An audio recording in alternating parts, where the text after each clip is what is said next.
April 16th. That is the date. DJI just confirmed the Osmo Pocket 4 launch with a teaser that is honestly more interesting for what it hints at than what it shows. But before we get into the specs and what to expect, I want to ask you a question that will actually help you decide whether to buy this camera, wait, or skip it entirely. Which type of buyer are you? Because the Pocket 4 is going to land very differently depending on where you are coming from. And I have identified 4 types of people who are all watching this video right now, and the right answer is genuinely different for each one of them. Stick around because I will tell you exactly where you fit and what you should do. But first, let me tell you what we actually know about this camera. DJI dropped 2 teasers, and both are deliberately vague, but not vague enough. So, in the first teaser, tagline, "The world in my pocket," the visual hint is a frame expanding. It's suggesting DJI may be shooting from a wider sensor readout and letting you crop into it. Shoot once, reframe for horizontal YouTube, vertical reels, square. Without losing significant quality, it is still a 1-inch sensor, so this is not unlimited freedom, but enough extra frame to comfortably repurpose content for different platforms from a single take. For multi-platform creators, that is genuinely useful. The second teaser, focused entirely on slow motion, and this one points directly at the spec everyone is waiting for. The Pocket 3 already does 4K 120 frames per second and 1080p 240 frames per second. The Pocket 4 is expected to push to 4K 240 frames per second. Sorry, that number is coming from leaks, not DJI officially incro, but the way they are teasing slow motion visually lines up with that direction exactly. If 4K 240 frames per second is real and uses a full or near full sensor readout, there could be headroom beyond that. 1080p potentially going into 480 frames per second territory. But I want to be honest about the limits here. Heat management in a body this small is a genuine constraint. DJI may cap frame rates below what the hardware can technically do for stability reasons, and if the 4K 240 frames per second uses a cropped readout, 1080p may not scale dramatically higher. The launch is global, April 16th at noon, Greenwich Mean Time. This is not China first. DJI is going worldwide from day one, which signals they are confident in this product and ready for the full market simultaneously.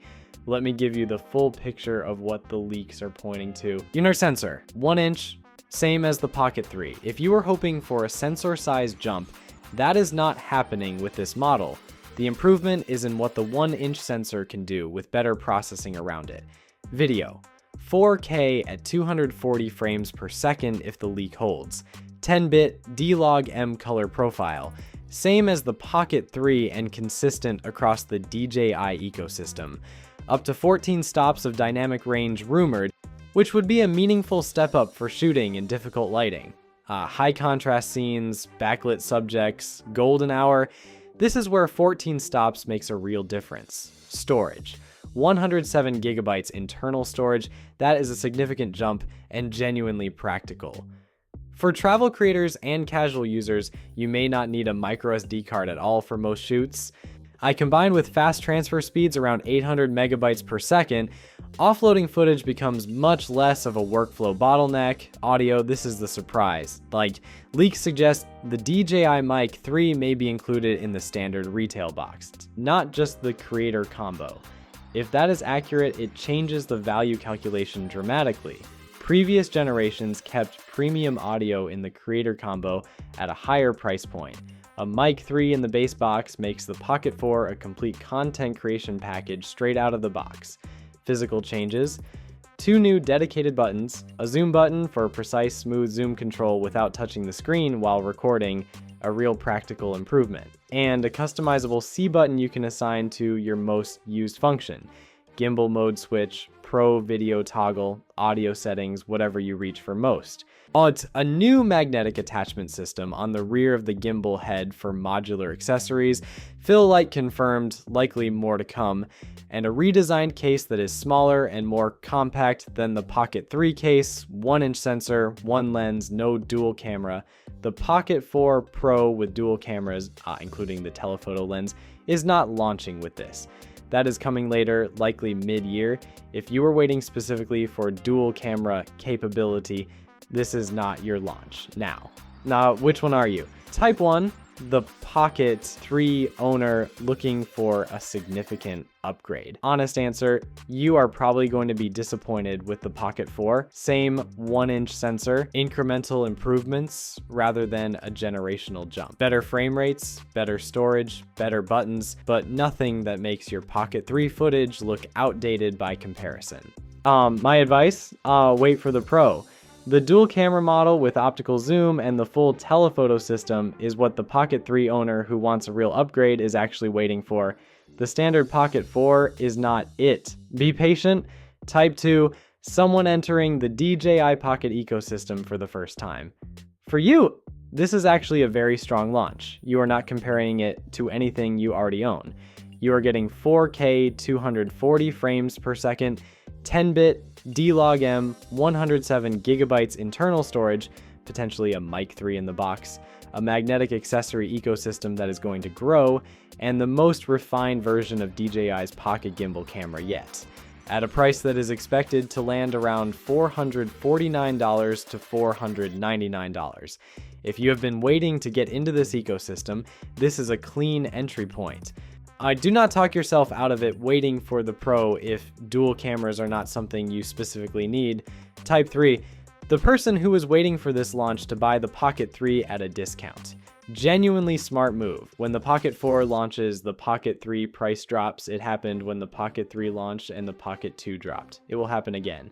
The Pocket 3 is still an excellent camera. If budget is a real factor and you do not need 4K 240 frames per second or the new storage upgrade, wait for the price drop and buy the Pocket 3 at a discount. You are getting a proven, mature product with a full accessory ecosystem at a reduced price. That is not settling, that is smart buying. Type 4, the person waiting for the full competitive picture, and honestly, this might be the most rational position right now. April 16th is the Pocket 4. Our NAB show is a couple of weeks after that. GoPro typically announces Insta360 Luna is expected in the near future. 3 significant compact camera launches essentially back to back. If you are not in a rush, like waiting until all 3 are out, real-world footage comparisons exist and the dust has settled is completely reasonable. You will make a better informed decision with all 3 options on the table. Nobody is forcing you to buy on day 1, so which type are you? Drop it in the comments. I genuinely want to know how many Pocket 3 owners are holding out for the Pro versus how many new buyers are jumping in on launch day. Let me give you the straight version. The Pocket 4 is not a dramatic reinvention of the Pocket lineup. It is DJI taking something that already worked well and fixing the specific things that annoyed people. The zoom button, the internal storage limitation, the audio situation, the case design, the frame rate ceiling. None of those are exciting headline features, but all of them are things that Pocket 3 users complained about, and all of them are fixed or meaningfully improved in the Pocket 4. The question is whether better at everything that was slightly annoying is enough to justify buying new hardware. For Pocket 3 owners, probably not until the Pro. For everyone else, there is a lot here to like. The 1-inch sensor staying the same is going to dominate the disappointment conversation. I understand that. But in practice, what DJI can do with a 1-inch sensor in 2026 with better processing, better dynamic range, and better frame rates is meaningfully different from what they were doing with it in 2023. The sensor size is the same. The output is not. The world is about to fit in your pocket. Let's see if it is worth it.